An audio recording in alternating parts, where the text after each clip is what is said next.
Last Thursday, the focus was on Washington, D.C., when several prominent black women advocates and Congressional Black Caucus Chair Joyce Beatty were arrested after marching on the Capitol. They were also calling on the Senate to pass voting rights legislation and for the House to end the filibuster. One of those women was Melanie Campbell, president and CEO of the National Coalition on Black Civic Participation. Thanks for coming on tonight, Melanie. Thank you for the invitation. Let's go back to last Friday when you attended a roundtable meeting with various black women and Vice President Kamala Harris on the issue of voting rights. Here's a clip from that roundtable.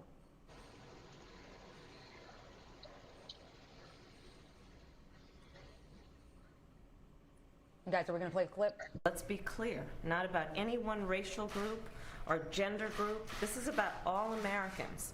This is not an issue about Democrats versus Republicans. This is about Americans. And this group of national leaders are very clear about that. This is a fight for all people, regardless of who they voted for in the last election or who they vote for in the next election. Melanie, do you feel the White House is doing everything they can to push a voting rights agenda?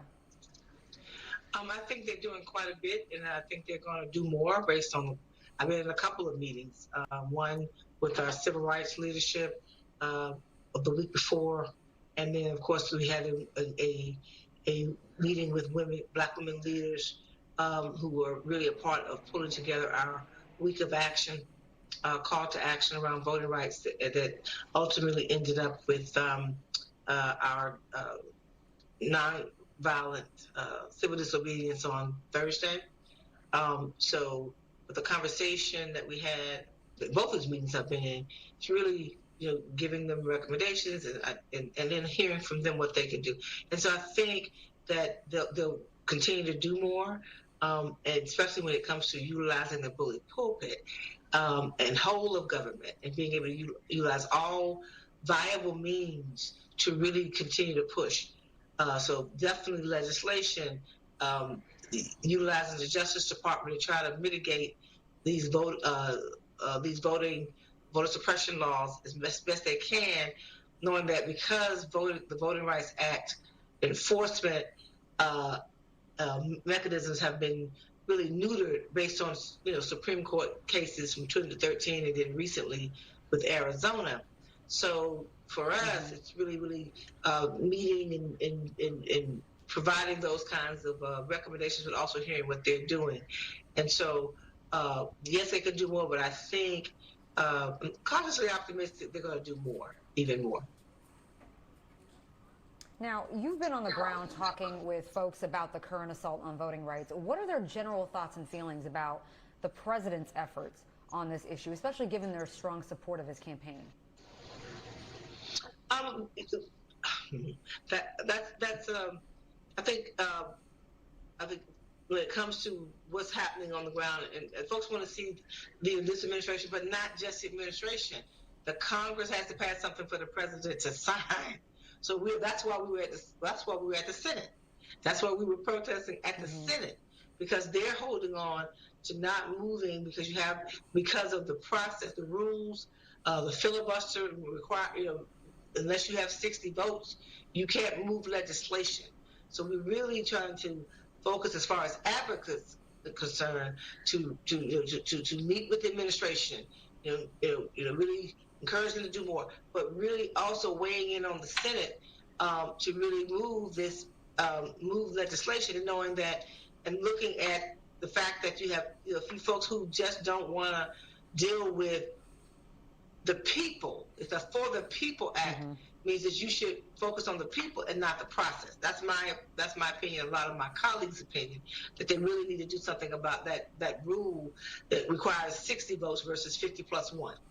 And that's the other. And then really continue to fight in the states where these laws are being implemented. So we had people that came last week when we did the call to action from Georgia and Texas, who were two of the states that really laws in Georgia have been passed that are really having an adverse effect on right now, where you're talking about the ability for these laws to actually have it where you can, for partisan reasons, you can determine elections you can, if you don't like the nonpartisan, independent election board members, like one of our leaders, Helen Butler, you can remove her and then appoint people that you don't like. The state can do something like in Georgia. If they say, well, they don't think the counties, these urban counties, are doing things to their satisfaction, they can overtake. So you talk about the control of the count. We know that being harder to vote is one thing, but then you talk about the ability to say, well, you don't like the results, so you can then find ways to change the results. And so we're really at a really existential crisis right now that could really destroy this democracy if you end up with one party rule. Now, you mentioned filibuster a while ago. Now, your coalition has spoken about ending it. Representative Clyburn has suggested carving out an exception for voting rights the same way there's one for budget matters. Do you see this as a potential solution? I will speak for myself. I believe that either fix it, end it, or amend it, but do something so that you can get work done. The American people, black folks, black women, folks voted to see the government function. And if you don't have a legislative branch that can move legislation, then you really can't get so much done through the executive branch. And so for me, I say yes. I've spoken very, very adamantly about ending it or at least reforming it. Now, we mentioned U.S. Senate Democrats gathering to make a statement in Georgia today. We've also been following the situation in Texas closely, where Democrats fled the state to prevent passage of a bill that would restrict voter access. What's your message to those Democrats and to lawmakers in other states fighting similar battles? Well, we were last week at the Texas a few of the Texas Legislative Black Caucus members, the chair, vice chair, and a few came over to our speak out on last Thursday, and really the thing is that they're leading people. We wanted to show them, not from a partisan perspective, because I'm nonpartisan, but just knowing that what they're up against, that they had to go to such extreme measures. We wanted to just show that we supported them because we believe what they're doing is also part of the solution to save the democracy. So from that vantage point, I think they're a model. If you have to go that far, every state is different. The rules are different, so that doesn't necessarily mean every state legislature that may run into that problem can do what they did. It just depends on the state. But I think it dramatizes the severity that you have state elected officials who had to leave the state, and people they're not on a junket. They've had to leave their whole lives behind. They're more than just elected officials. They're mothers and fathers, and they have other kinds of professions. They had to leave everything in order to stop something that was really beyond the pale when it comes to attacking voting rights in the state of Texas. So I think they're a model where that's feasible.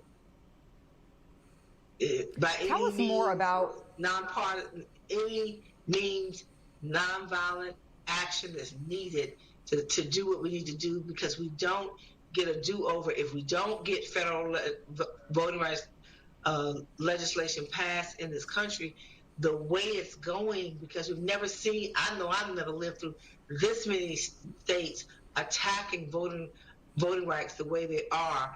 And I don't know how we survive that without unraveling the actual fiber of the democracy, one person, one vote. All right, Melanie Campbell, President and CEO of the National Coalition on Black Civic Participation. Thanks for joining us tonight. And thank you. Oh, and we're going to be back on Capitol Hill on Wednesday.